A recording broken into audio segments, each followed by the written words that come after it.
میں ہوں غلام عباس شاہ اور اب میں بات کرنے جا رہا ہوں پی ڈی ایم کے ملتان جلسہ میں۔ ایک طرف پی ڈی ایم ملتان میں اپنا سٹیج سجا رہی تھی تو دوسری جانب جاتی امرہ میں ایک انتہائی اہم شخصیت کی انٹری ہوئی۔ وہ کون شخصیت تھی وہ بھی میں بتاؤں گا، اور شہباز شریف نے اپنا نواز شریف اور مریم نواز کے متبادل بیانیہ کیوں دیا اور کیا بیانیہ دیا یہ بھی بتاؤں گا، اور آصفہ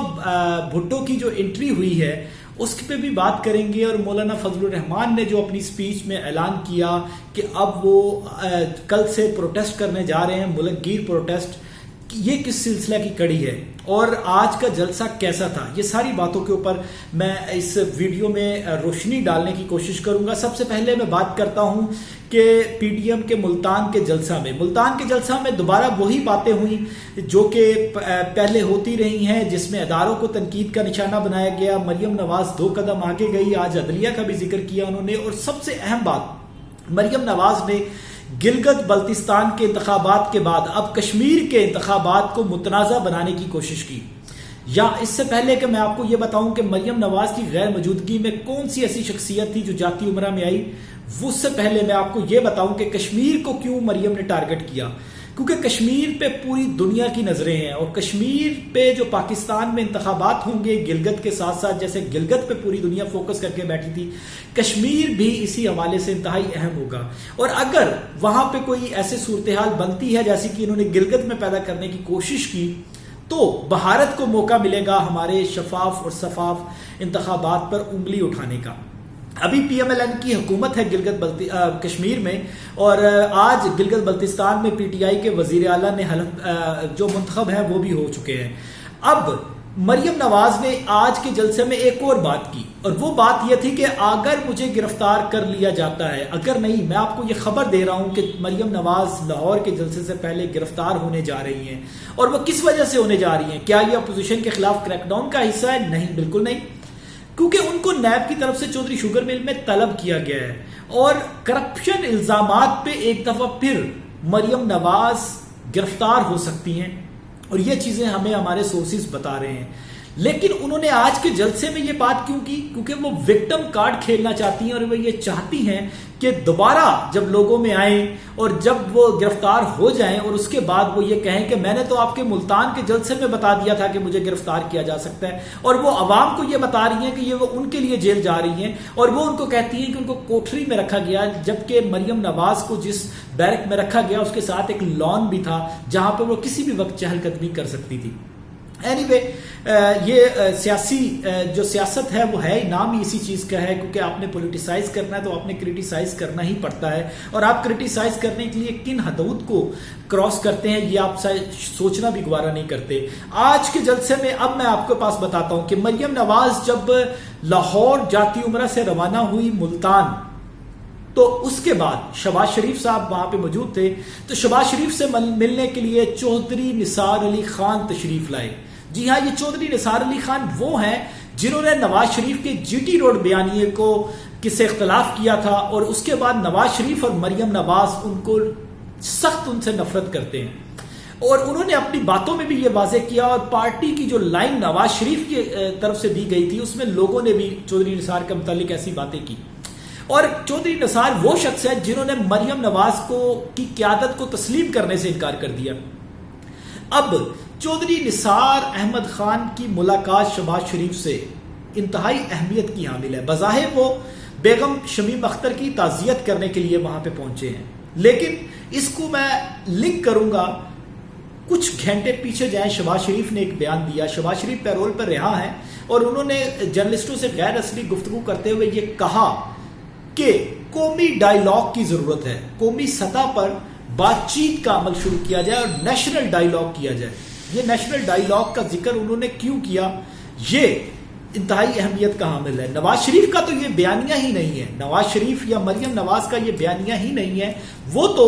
کسی قسم کی بات چیت کے لیے تیار ہی دکھائی نہیں دے رہے۔ تو شہباز شریف نے یہ بیانیہ کیوں دیا؟ نواز شریف کے متبادل بیانیہ انہوں نے دیا، اور اس سے کچھ گھنٹوں کے بعد چودھری نثار ان سے تعزیت کرنے کے لیے پہنچ جاتے ہیں۔ یاد رکھیے گا کہ چودھری نثار کی نواز شریف سے بھی بڑا طویل تعلق رہا ہے، لیکن اس کے باوجود انہوں نے نواز شریف کو فون کر کے تعزیت نہیں کی۔ تعزیت کے لیے پہنچ جاتے ہیں، اور اس کے بعد میں اب آنے والے دنوں میں آپ کو بتاتا ہوں کہ چودھری نثار نے انتہائی اہم پیغام بھی شہباز شریف کو پہنچایا ہے، اور یہ بات ہوئی ہے کہ آنے والے دنوں میں وزیر اعظم عمران خان قائد حزب اختلاف شہباز شریف سے رابطہ کریں گے۔ وہ کسی بھی وقت رابطہ ہو سکتا ہے، میں آپ کو یہ بتا رہا ہوں۔ وہ رابطہ بظاہر طور پر ہوگا بیگم شمیم اختر کے انتقال پر تعزیت کے حوالے سے، اور تعزیت کی جائے گی، لیکن حکومت کی طرف سے یہ پیغام بھی جائے گا اس میں کہ جو شہباز شریف قومی بیانیے کی بات کر رہے ہیں، حکومت پہلے ہی یہ کہہ چکی ہے کہ قومی بیانیہ، قومی ڈسکشن اور قومی سطح پر بات چیت ہونی چاہیے نیشنل ایشوز پہ۔ اور شہباز شریف نے بھی جو بات کی وہ اسی بات کے پیراہے میں کی۔ انہوں نے یہ بات نہیں کی، عمران خان یہ پہلے ہی کہہ چکے ہیں کہ کرپشن کیسز پہ کوئی بات نہیں ہوگی، اور شہباز شریف نے کرپشن کی بات ہی نہیں کی اپنی گفتگو میں۔ حالانکہ شہباز شریف پی ڈی ایم کے متعلق ایک جملہ تو بول سکتے تھے، انہوں نے نہیں بولا۔ تو آنے والے دنوں میں جب عمران خان اور شہباز شریف کی بات چیت ہوگی تو اس میں اس بارے میں مزید خبریں سامنے آئیں گی۔ اب آج کے جلسے کی جو سب سے دلچسپ چیز تھی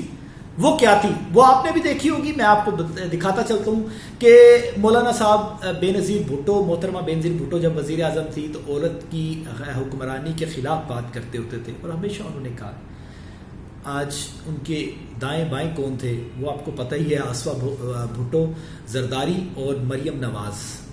وہ دونوں ان کے دائیں بائیں تھی۔ اب ملتان کے جلسے میں جو کراؤڈ توقع کی جا رہی تھی وہ نہیں پہنچا۔ اپوزیشن اس کو کیا کہے گی وہ بھی میں آپ کو بتا دیتا ہوں کہ آپ نے رکاوٹیں کھڑی کی، حکومت نے رکاوٹیں بلا شبہ کھڑی کی تھی۔ میں یہ بالکل مانتا ہوں کہ حکومت کی طرف سے رکاوٹیں کھڑی کی تھی، لیکن آج دن میں ساری رکاوٹیں ہٹا دی گئی تھی، کیونکہ جب اپوزیشن کا رویہ دیکھا کہ وہ لڑائی اور تصادم چاہتی ہے اور وہ یہ چاہتی ہے کہ تصادم مزید پھیلے، تو حکومت نے بڑی دانشمندانہ فیصلہ کیا اور اجازت دے دی کہ آپ جا کے جلسہ کریں۔ اب آصفہ بھٹو زرداری کی انٹری ہو گئی، مختصر ترین خطاب تھا ان کا، مختصر ترین خطاب، لیکن اس سے پہلے جو ان کا تعارف کروایا گیا ان کو تشبیہ دی گئی محترمہ بے نظیر بھٹو سے۔ کیا مریم نواز اس سے خوفزدہ ہیں کہ اگر آصفہ بھٹو زرداری پراپر طور پر سیاست میں آ جاتی ہیں تو اس کے بعد ان کا فیوچر کیا ہوگا؟ یہ بات میں آپ کو بتا دیتا ہوں کہ آصفہ جو ہے، مریم یہ ضرور سوچ رہی ہوں گی، لیکن آصفہ سیاست میں اس طریقے سے ایکٹیو نہیں ہونے جا رہی جس طریقے سے سارے سیاسی جو ہے پنڈت وہ یہ کہہ رہے ہیں کہ آصفہ کی انٹری ہوگی۔ میں سمجھتا ہوں کہ یہ انٹری صرف اس وقت تک ہے جب تک بلاول کوارنٹائن ہے۔ آصفہ کو ہم نے لاڑکانہ میں، شکارپور میں بھی دیکھا تھا کہ وہ ریلی بہت بڑی ریلی سے نکالی تھی، اور انہوں نے بڑا اچھا ان کا ریسیپشن بھی ہوا تھا اور انہوں نے کراؤڈ بھی اکٹھا کیا تھا، لیکن اس کے بعد بھی غائب ہو گئی تھی۔ ابھی بھی وہ نہیں، ہاں اگلے انتخابات میں ہو سکتا ہے کہ کسی ایسی سیٹ سے جو کہ ان کی آبائی سیٹ ہو وہاں سے وہ انتخابات کے لیے آ جائیں اور اس کے بعد نیشنل اسمبلی میں پہنچ جائیں، جس کا بھی ابھی امکان نظر نہیں آتا۔ تو آنے والے دنوں میں اب لاہور کا جلسہ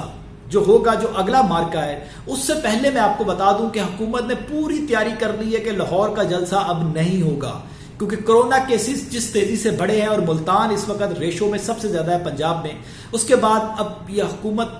اپنی حکمت عملی چینج کرے گی۔ حکمت عملی اس طریقے سے چینج کرے گی کہ کراؤڈ کو اکٹھا ہی نہیں ہونے دیا جائے گا تاکہ یہ جلسہ نہ ہو۔ حکومت اپوزیشن اس میں رولا وویلا ڈالے گی کہ ہمیں دباؤ کا نشانہ بنایا جا رہا ہے، لیکن کرونا وبا سے نمٹنے کے لیے کچھ سختیاں ضروری ہیں، اور ساری قربانیاں عوام نے ہی نہیں دینی۔ اپوزیشن کو میرا خیال ہے کہ اپنی دکانداری تھوڑی سی آگے رکھ لینی چاہیے چمکانے کے لیے۔ یہ دسمبر تو گزر جائے، جنوری میں آپ نے اعلان کیا اسلام آباد کا، جنوری میں صورتحال دیکھ کے آپ جو مرضی کیجیے۔ اور یہ تحریک کیا مارچ کے بعد چلے گی؟ بالکل نہیں چلے گی، کیونکہ سینٹ کا انتخاب ہو گیا تو اس کے بعد یہ سارا جو اپوزیشن کا غبارہ ہے اس سے ہوا نکل جائے گی۔ تو یہ سارے معاملات تھے اور یہ انتہائی اہم چیزیں تھیں جو میں نے آپ سے ڈسکس کی۔ آنے والی ویڈیوز میں مزید بات کریں گے، ابھی اجازت دیجیے، اللہ حافظ۔